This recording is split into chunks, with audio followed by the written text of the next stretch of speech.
Esmu Kaspars Ādamsons, diriģents. Diriģēju ikdienā, visu kaut ko diriģēju. Bet pa lielam jau visvairāk sevi un savu dzīvi, bet, ja tā nopietnāk, tad kori un orķestri. Kādreiz vairāk kori. Iepriekšējos tagad gadus arvien vairāk tādi orķestru projekti, gan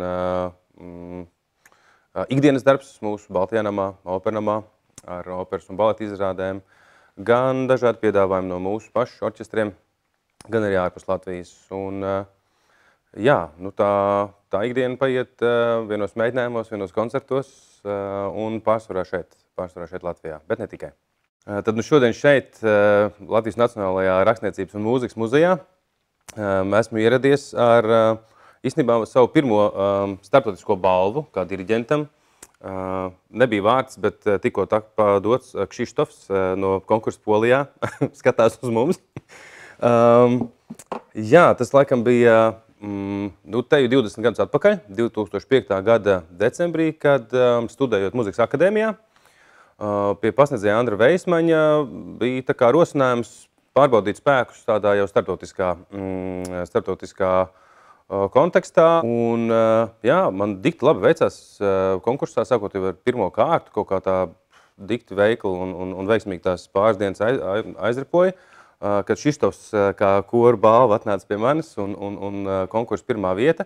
Bet kā jau nereti es arī saviem studentiem tagad muzikas akadēmijā stāstu, tad, protams, ka tas viss ir jauki un fēni un priecīgi, tur tās balvas un lauri, bet daudz vairāk palicis ar atmiņā tas sagatavošanās posms šeit pat Rīgā ar koncertmeistariem un pasniedzēju.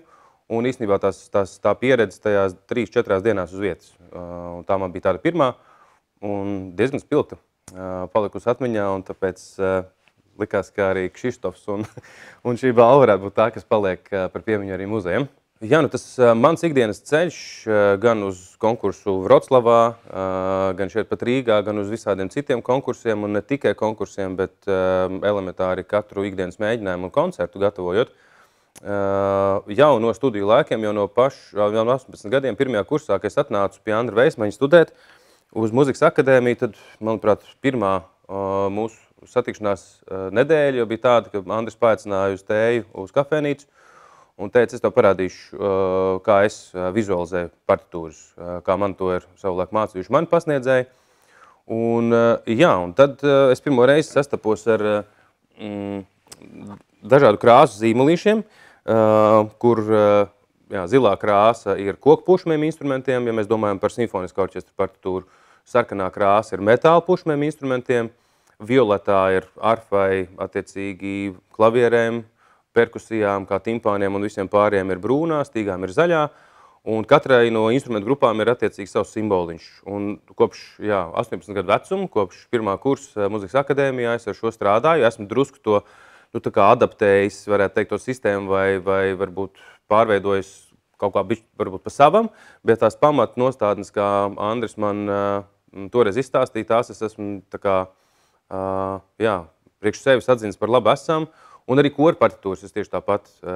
Soprāns alts, tenors bass, soprāns mums ir zaļš, alts sarkans, tenors zils, bass violets. Un tad, ja es savā priekšā redzu šādu izkrāsot partitūru, es tajā jūtos patiešām salīdzinoši komfortabli un labi. Tiklīdz es ieraugu tādu balti melnu, tā man liekas, ka tas ir kaut kas nepilnīgs un tāds kaut kāds tukšs un nelīdz galam aizpildīts. Tā kā šī kastīte ar zīmolīšiem, kas ir kādus iepriekšējo 10 vai 11 gadu laikā izrakstīti un sakrāsoti, tie arī paliks muzeja krātuvē. Es domāju, ka tur, ja man vajadzētu tā kā likt, tā kā minēt un likt piecīt, es liktu uz zaļo. Tāpēc, ka zaļais ir soprāns un zaļais ir stīgas un pārsvarā stīgas ir tajos lielākajā daļā no darbiņiem, arī tie, kas ir, protams, stīga orķestrim un soprāns, gana daudz tiek izmantots arī koru partitūrās. Jā, es teiktu, ka zaļais visticamāk visvairāk. Ar to radošumu arī mēdz būt dažādi, un es domāju, ka diriģenta varbūt darbs nav nevis tik radošs kā komponista, bet kaut kādā citā šķautnē radošs, un konkrētā brīdī tev ir jāspēj varbūt inicijēt tas radošums, vai, protams, jāsajūt sevi, domājot par koncertu vai mēģinājumu brīdi. Bet to tā iepriekš saplānot diezgan pagrūti. Jo pat tajā dienā, kad tev it kā ir vairāk stundas brīvas, vai tev ir nosīta brīva diena, un tad tu tagad domā, ka gan tu strādās un paveiks visu, nezinu, iekavēto vai kā. Nereti ir kaut kā, kad nevedās tas, tie darbi vai kaut kā neiet uz priekšu. Citreiz atkal dienā, kas šķiet aizpildīta ar ļoti daudzām citām lietām, kā mēģinājumi, nezinu, stundas diriģēšanā un viss kas cits muzikas akadēmijā, un tev ir varbūt kaut kāda pusstundu vai stundu pa vidu citiem brīvi, bet pagūst patiešām daudz. Manā gadījumā es noteikti esmu drīzāk tāds nakts vai pūcis cilvēks, un es kaut kā spēju sevi piespiest nakts stundās palikt augšā un tad strādāt un darboties ar partitūrām un muziku, klausīties, pētīt, skatīties, iedziļināties nekā varbūt dienas laikā, jo tā diena, viņa ir pilna ar citām aktivitātēm. Tā vientulība vai pūļa sajūta vispār tā ir tāda diezgan liela tēma, jo liekas no malas, ka diriģents ir tāds ļoti atvērts cilvēks, kas strādā ar ļoti lielām masām un vismaz pārdesmit cilvēki tavā priekšā un citreiz 100, un ja mēs domājam par, nezinu, dziesmāku estrāta tūkstošiem un tam līdzīgi, bet es domāju, ka es nebūšu tāds viens, gan jau mani kolēģi būs līdzīgi domājuši, bet, protams, katram savs. Es katrā ziņā daudz labprātāk jūtos klusumā, mierā, viens pats vai man tuvu cilvēku sabiedrībā, un tā es kaut kādā veidā laikam, nezinu, vai sakrāju to enerģiju vai spēku, kuru, protams, tad pēc tam nodot tālāk tajā mēģinājuma koncertu un tajā saziņas brīdī ar tiešām diezgan lielām cilvēku masām.